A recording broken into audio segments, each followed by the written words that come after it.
বিসমিল্লাহির রহমানির রহিম। শিক্ষার্থী বন্ধুরা সবাইকে সুস্বাগতম আমাদের নতুন চ্যানেলে। আমাদের চ্যানেলের নাম ফিজিক্স টিপস 9-10 বাই SLS। আমরা এই চ্যানেলের মাধ্যমে নবম এবং দশম শ্রেণীর পড়ুয়া শিক্ষার্থীদের জন্য বিশেষ কিছু উপহার দিতে চাই, যার মাধ্যমে শিক্ষার্থীরা সহজেই পদার্থবিজ্ঞান সম্পর্কে সম্যক ধারণা লাভ করতে পারে। আমরা জানি যে অনেক শিক্ষার্থীরা যারা এই পদার্থবিজ্ঞানে খুবই উদ্বিগ্ন, কিন্তু আমরা তাদেরকে এই উদ্বিগ্নতা দূর করার জন্য আমাদের এই ক্ষুদ্র প্রয়াস আমরা চেষ্টা করব ইনশাল্লাহ আমাদের বিভিন্ন বিষয়ের মাধ্যমে শিক্ষার্থীদের বোধগম্য বিষয় সম্পর্কে আলোচনা করার জন্য। তো যাই হোক, আমরা সরাসরি চলে যাই আমাদের আজকের প্রথম ভিডিও। আমরা আজকের আলোচনার বিষয় হচ্ছে আমাদের দ্বিতীয় অধ্যায়ের গতির অধ্যায়ের বিষয় আলোচনা থাকে আমাদের বেগ, ত্বরণ এবং সরণ। যা বলতেছিলাম বেগ, ত্বরণ এবং সরণ। প্রথমে আমরা বেগের কথা বলতে পারি। তো বেগ বলতে আমরা কি বুঝি? বেগ বলতে সাধারণত আমরা বুঝি যে কোনো বস্তুর দূরত্ব এক জায়গা থেকে আরেক জায়গায় যাওয়া। তো বেগকে বলতে আমরা কি বুঝি? বেগ সমান হচ্ছে দূরত্ব বাই সময়। বেগ সমান দূরত্ব বাই সময়। বেগকে প্রকাশ করা হয় ভি দ্বারা। প্রিয় শিক্ষার্থী, বেগকে প্রকাশ করা হয় ভি দ্বারা। বেগ সমান দূরত্ব বাই সময়। দূরত্বকে প্রকাশ করা হয় এস দ্বারা, সময়কে প্রকাশ করা হয় টি দ্বারা, অর্থাৎ v equal s by t. V equal s by t, অর্থাৎ বেগ সমান দূরত্ব বাই সময়। এক্ষেত্রে এস হচ্ছে সরণ বা দূরত্ব। আমরা সরণ দূরত্ব পরে আলোচনা আছে আমাদের। আবার আমরা মনে করব বেগ ভি ইকুয়াল দূরত্ব বাই সময়, টি হচ্ছে সময়। এবার আমরা দেখব যে বেগের মাত্রা কি এবং বেগের একক কি। প্রথমে আমরা বেগের এককে আসি। প্রথমে উপরে রয়েছে দূরত্ব। দূরত্বের একক হচ্ছে মিটার। দূরত্বের একক মিটার, যাকে আমরা এম দ্বারা প্রকাশ করব। আর টি হচ্ছে সময়। সময়ের একক হচ্ছে সেকেন্ড। এক্ষেত্রে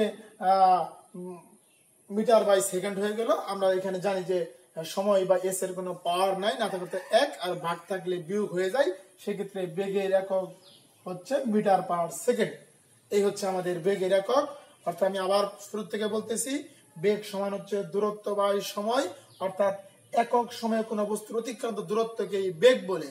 একক সময়ে কোনো বস্তুর অতিক্রান্ত দূরত্বকেই বেগ বলে। বেগ সমান দূরত্ব বাই সময়। দূরত্বের একক মিটার, সময়ের একক সেকেন্ড, অর্থাৎ বেগের একক হচ্ছে মিটার পার সেকেন্ড। এবার যে আমরা বেগের মাত্রা বের করব। আমরা মাত্রা বের করা শিখবো। আমরা দেখতে পাচ্ছি বেগ সমান দূরত্ব বাই সময়। যেহেতু দূরত্বের মাত্রা হচ্ছে এল, দূরত্বের মাত্রা হচ্ছে এল, সময়ের মাত্রা হচ্ছে টি, অর্থাৎ বেগের মাত্রা হচ্ছে এল পার টি। আবার বলছি, বেগ সমান দূরত্ব বাই সময়। দূরত্বের মাত্রা হচ্ছে এল, সময়ের মাত্রা হচ্ছে টি, অর্থাৎ বেগের মাত্রা হচ্ছে এল টি পার ওয়ান। আবার শুরু থেকে নিশ্চয়ই আপনারা মনে রাখবেন যে বেগ কাকে বলে? কোন বস্তুর একক সময়ে অতিক্রান্ত দূরত্বকেই বেগ বলে। কোন বস্তুর একক সময়ে অতিক্রান্ত দূরত্বকে ওই বস্তুটির বেগ বলে, ভেলোসিটি বেগ বলে। বেগ সমান দূরত্ব বাই সময়। দূরত্বের মাত্রা হচ্ছে এল, সময়ের মাত্রা হচ্ছে টি, অর্থাৎ বেগের মাত্রা হচ্ছে এল টি পার ওয়ান। এই হচ্ছে আমাদের বেগ সম্পর্কে আলোচনা। তো নিশ্চয়ই এতক্ষণে বুঝতে পেরেছেন বেগ সমান কি বা বেগ সংক্রান্ত রাশিগুলো কি, বেগের মাত্রা কি, বেগের একক কি, সবই আমরা জানলাম। তো যাও, এ পর্যায়ে আমাদের পরবর্তী আলোচনা হবে ত্বরণ সম্পর্কে। তো প্রিয় শিক্ষার্থী, ত্বরণ বলতে আমরা কি বুঝি? আমরা দ্বিতীয় অধ্যায়ের ত্বরণের আলোচনা করবো এবারে। ত্বরণ ত্বরণ সাধারণত দুই প্রকার হয়ে থাকে, ধনাত্মক ত্বরণ, ঋণাত্মক ত্বরণ। ঋণাত্মক ত্বরণকে আমাদের পদার্থবিজ্ঞানী ভাষায় বলা হয় মন্দন। ত্বরণ এবং মন্দন। তো প্রিয় শিক্ষার্থী, প্রথমে আমরা সংজ্ঞা জেনে নেব। তো সংজ্ঞায় কি বলতেছি আমরা? ত্বরণ কাকে বলে? ত্বরণ হচ্ছে কোন বস্তুর বেগ বৃদ্ধির হার। ত্বরণ হচ্ছে কি? বেগ বৃদ্ধির হার। অর্থাৎ একক সময়ে কোন বস্তুর বেগ বৃদ্ধির হারকে ত্বরণ বলে। আমরা হার থাকলে বুঝতে পারবো যে এখানে সময় দ্বারা ভাগ আছে। ত্বরণের ইংরেজি হচ্ছে অ্যাসিলেশন। প্রথম অক্ষর হচ্ছে এ। প্রথম অক্ষর হচ্ছে এ, অর্থাৎ ত্বরণকে প্রকাশ করা হয় এ দ্বারা। ত্বরণকে প্রকাশ করা হয় এ দ্বারা। আমরা ত্বরণের সংজ্ঞায় বলেছি, ত্বরণ সমান হচ্ছে বেগ বাই সময়। অর্থাৎ একক সময়ে কোন বস্তুর বেগের পরিবর্তনকে বলা হয় ত্বরণ। একক সময়ে বেগের পরিবর্তন। তাহলে বেগের পরিবর্তন বলতে আমরা কি বুঝছি? নিশ্চয়ই দুইটি বেগ রয়েছে, প্রথমত আদি বেগ, দ্বিতীয়ত শেষ বেগ। শিক্ষার্থীবৃন্দ, আদি বেগকে প্রকাশ করা হয় ইউ দ্বারা। আদি বেগকে প্রকাশ করা ইউ দ্বারা, আর শেষ বেগকে প্রকাশ করা হয় ভি দ্বারা। সময়কে আমরা আগেও বলেছি বেগের ক্ষেত্রে সময়কে প্রকাশ করা হয় টি দ্বারা। অর্থাৎ এই ক্ষেত্রে এ হচ্ছে ত্বরণ, ইউ হচ্ছে আদিবেগ, বি হচ্ছে শেষ বেগ এবং টি হচ্ছে সময়। আমরা ত্বরণের সংজ্ঞায় বলেছি বেগ বৃদ্ধির হারকে ত্বরণ বলে। বৃদ্ধি বলতে কি বোঝা যাচ্ছে তাহলে? আগেও একটা বেগ ছিল, পরেও একটা বেগ রয়েছে, অর্থাৎ দুইটা বেগের বৃদ্ধি বলতে আগেরটা থেকে পরেরটা মাইনাস করলে হয়ে যাবে আমাদের বেগের পরিবর্তন। আর পরিবর্তন বলতে বোঝা যাবে শেষ বেগ থেকে আদি বেগ মাইনাস করলে হয়ে যাবে পরিবর্তন। অর্থাৎ ত্বরণ এ ইকুয়াল ভি মাইনাস, আমরা আগেরটা এখান থেকে আমরা একটু মুছিয়ে দেই, ত্বরণ a equal v minus u by t. এই হচ্ছে ত্বরণের সূত্র। তো আমরা সংজ্ঞা মনে আছে কিনা? সঙ্গে আমরা বলেছিলাম কোন বস্তুর বেগ বৃদ্ধির হারকে ত্বরণ বলে, কিংবা বেগের পরিবর্তনের হার বলে, কিংবা আমরা এভাবে বলতে পারি যে কোন বস্তুর একক সময়ের বেগের যে পরিবর্তন, একক সময় মানে টি, বেগের পরিবর্তন মানে একটা বেগ থেকে আরেকটা মাইনাস, অর্থাৎ বেগের পরিবর্তনকে বলা হয় আমাদের ত্বরণ। তাহলে আমরা গাণিতিক সূত্রটা কি হচ্ছে? A equal v minus u by t. মনে আছে তো? A equal v minus u by t, এটা হচ্ছে আমাদের ত্বরণের সূত্র। তো এখানে ভি কি? বেগ, শেষ বেগ, ইউ হচ্ছে আদিবেগ, টি হচ্ছে সময়, অর্থাৎ এই দুটা মিলে হচ্ছে বেগের পরিবর্তন। আমরা ত্বরণের সংজ্ঞা জানলাম, এই পর্যায়ে আমরা বের করব ত্বরণের একক এবং মাত্রা কি, যেরকম আমরা বের করেছিলাম বেগের মাত্রা এবং একক। এবার আমরা শিখবো ত্বরণের মাত্রা এবং একক। তো ত্বরণ সমান কি? বেগ বাই সময়। উপরে আছে বেগের পরিবর্তন, তার মানে বেগ, নিচে হচ্ছে টি, তার মানে সময়, অর্থাৎ ত্বরণ সময় হচ্ছে বেগ বাই সময়। আমরা কিছুক্ষণ আগে আমরা বেগের একক শিখে আসছি। বেগের একক কি শিখে আসছি মনে আছে কিনা আপনাদের? আমি আবার মনে করিয়ে দিচ্ছি। বেগের একক আমরা শিখে আসছি মিটার পার সেকেন্ড। একটু আগে আমরা দেখে আসছি বেগ সমান ছিল সরণ বাই সময় বা দূরত্ব বাই সময়। ওইখান থেকে আমরা শিখে আসছি বেগের একক হচ্ছে মিটার পার সেকেন্ড। ঠিক তদ্রুপ আমরা এখানে আমরা দেখতে পাচ্ছি বেগ আছে, যদি আপনারা খেয়াল করেন এখানে দেখতে এখানে বেগ রয়েছে, তাহলে বেগের একক যেহেতু মিটার পার সেকেন্ড, তাহলে আমরা বেগের জায়গায় মিটার পার সেকেন্ড বসিয়ে দেই, এবং নিচে রয়েছে আরেকটা সময়, সময়ের একক আমরা জানি সেকেন্ড। তো এখন এখানে ভাগ রয়েছে, আমরা যদি এটাকে যদি আমরা উল্টিয়ে দেই তাহলে বিয়োগ হয়ে যায়, তখন ত্বরণের মাত্রা দাঁড়াবে মিটার পার সেকেন্ড স্কয়ার। নিশ্চয়ই বুঝতে পেরেছেন? এটাই হচ্ছে আমাদের ত্বরণের একক, এটাই হচ্ছে ত্বরণের একক। ত্বরণের একক কি? Metre per second square. কোত্থেকে আসলো আমি আবার বলতেছি, ত্বরণ সমান বেগ বাই সময়, v minus u by t. বেগ বাই সময় বাংলায় লিখেছি আমরা, বেগের একক আমরা আগেই বের করেছি, বেগের একক হচ্ছে মিটার পার সেকেন্ড এবং সময়ের একক আমরা জানি সেকেন্ড, এবং বেগের একক মিটার পার সেকেন্ড আমরা এখানে লিখেছি, সময়ের একক লিখেছি আমরা সেকেন্ড। টোটালি ত্বরণের একক দাঁড়িয়েছে মিটার পার সেকেন্ড স্কয়ার। এ পর্যায়ে আমরা শিখব ত্বরণের মাত্রা। আমরা এতক্ষণ শিখলাম ত্বরণের একক, এবার শিখবো আমরা ত্বরণের মাত্রা। লক্ষ্য করবেন এই পর্যন্ত ঠিকই থাকবে, এই পর্যন্ত ঠিক থাকবে। ত্বরণ সময় এটাকে আমরা আগে শিখেছি, ত্বরণ সমান বেগ বাই সময়, আমরা বাংলায় লিখেছি বেগ বাই সময়। কিছুক্ষণ আগে আমরা বেগের যে মাত্রা বের করেছিলাম, ওইখানে বেগের মাত্রা আমরা বের করেছিলাম, মনে আছে কিনা আপনাদের? মনে করে দিচ্ছি, এলটি পার 1 আমরা বেগের মাত্রা শিখেছিলাম।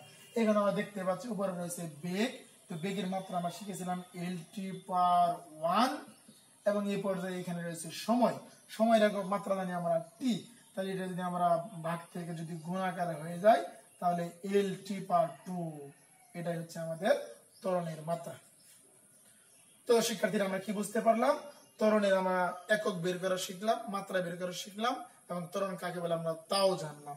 যে ত্বরণ সমান কি? বেগ বাই সময়, এখানে আমরা লেখা আছে বেগ বাই সময়, বেগের মাত্রা হচ্ছে এলটি পার 1, যেটা আমরা আগে লিখেছিলাম এলটি পার 1, এবং সময়ের মাত্রা হচ্ছে টি, এটাকে আমরা শেষমেশ ত্বরণের মাত্রা হয়ে গেল এলটি পার 2। নিশ্চয় মনে একটা প্রশ্ন থাকতেছে, তাহলে মাত্রা কাকে বলে? আবার হ্যাঁ, এটাও আমরা বলতে পারি, প্রশ্ন করতেই পারেন, মাত্রা কাকে বলে? মাত্রা কাকে বলে? একটা রাশিতে অনেকগুলো মাত্রা থাকতে পারে, যেমন আমরা এই মাত্রা দেখলাম যে ত্বরণের মধ্যে অনেকগুলো মাত্রা রয়েছে, বেগের মধ্যে মাত্রা রয়েছে। মাত্রা কাকে বলে? মাত্রা কাকে বলে? কোন ভৌত রাশিতে উপস্থিত মৌলিক রাশি সময়ের সূচককে রাশিটিকে মাত্রা বলে। আপনারা প্রয়োজনে খাতায় লিখে নিতে পারেন যে মাত্রা কাকে বলে? কোন ভৌত রাশিতে উপস্থিত মৌলিক রাশি সময়ের সূচককে রাশিটির মাত্রা বলে। তাহলে আবার নিশ্চয়ই প্রশ্ন, মৌলিক রাশি আবার কি? মৌলিক রাশি কি? জি ধন্যবাদ। মৌলিক রাশি কি? যে সমস্ত রাশি স্বাধীন এবং নিরপেক্ষ, যারা অন্য কোন রাশির উপর নির্ভর করে না, তাদের কি বলা হয়? মৌলিক রাশি। আমি আবার বলছি, যে সমস্ত রাশি স্বাধীন এবং নিরপেক্ষ, যারা অন্য কোন রাশির উপর নির্ভর করে না, তাদেরকেই বলা হয় মৌলিক রাশি। তো পৃথিবীতে মৌলিক রাশি সংখ্যা কটি? 7টি। পৃথিবীতে মৌলিক রাশি রয়েছে 7টি। আমরা দেখানোর চেষ্টা করব মৌলিক রাশি 7টি কি কি। পৃথিবীতে মৌলিক রাশির সংখ্যা হচ্ছে 7টি। আমি লিখছি 7টি মৌলিক রাশি। প্রথমে হলো দৈর্ঘ্য, 7টি মৌলিক রাশি আমরা লিখতেছি। দৈর্ঘ্য, দ্বিতীয়ত ভর, তৃতীয়ত সময়, চতুর্থ তাপমাত্রা। দৈর্ঘ্য, ভর, সময়, তাপমাত্রা। 5 নম্বরে রয়েছে তড়িৎ প্রবাহ। 6 নম্বরে রয়েছে দীপন তীব্রতা। এবং সর্বশেষ 7 নম্বরে রয়েছে পদার্থের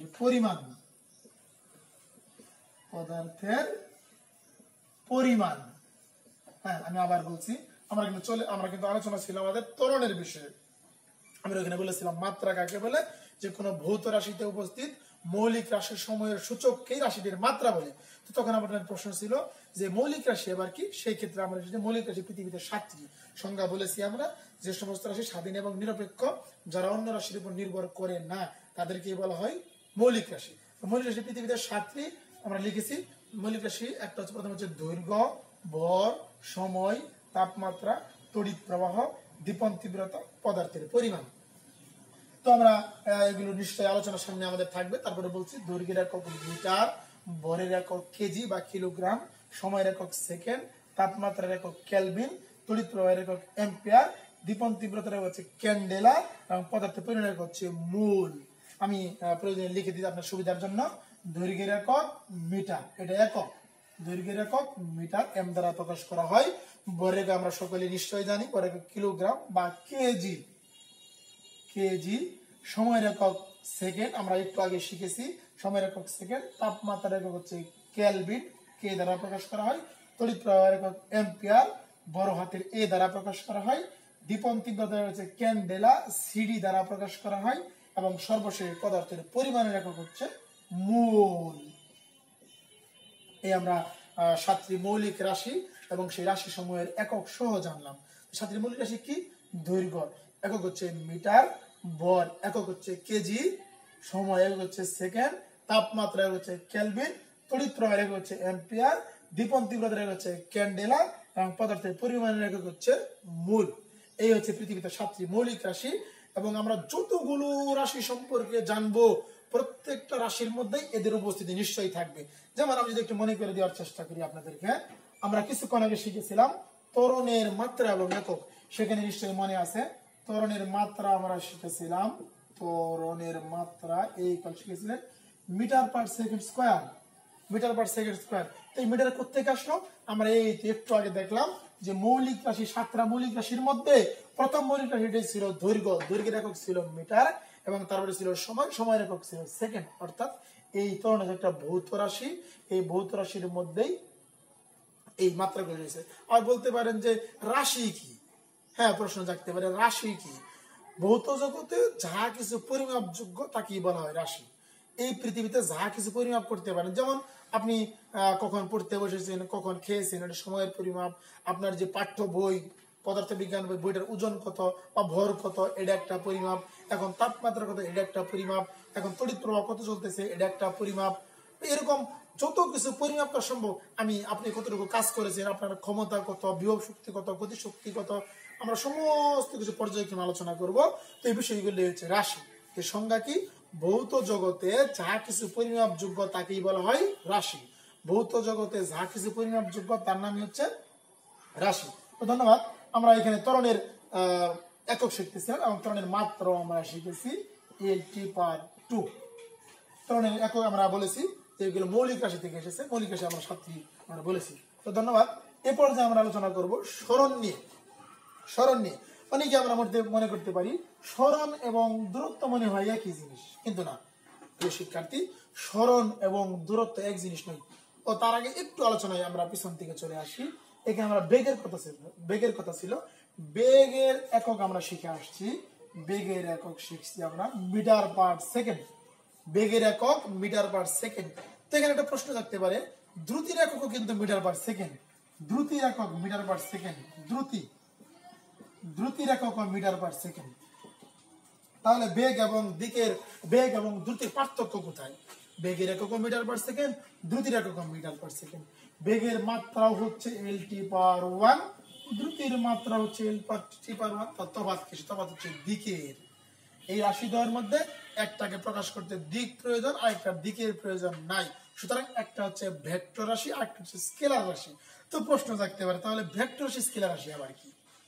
জি ধন্যবাদ। ভেক্টর রাশি এবং স্কেলার রাশি কি? তো ভেক্টর রাশি কাকে বলে? যে সমস্ত রাশিকে প্রকাশ করার জন্য মান এবং দিক উভয়ই প্রয়োজন, তাদেরকে বলা হয় ভেক্টর রাশি। আমি আবার বলছি, প্রয়োজনে লিখে নিতে পারেন।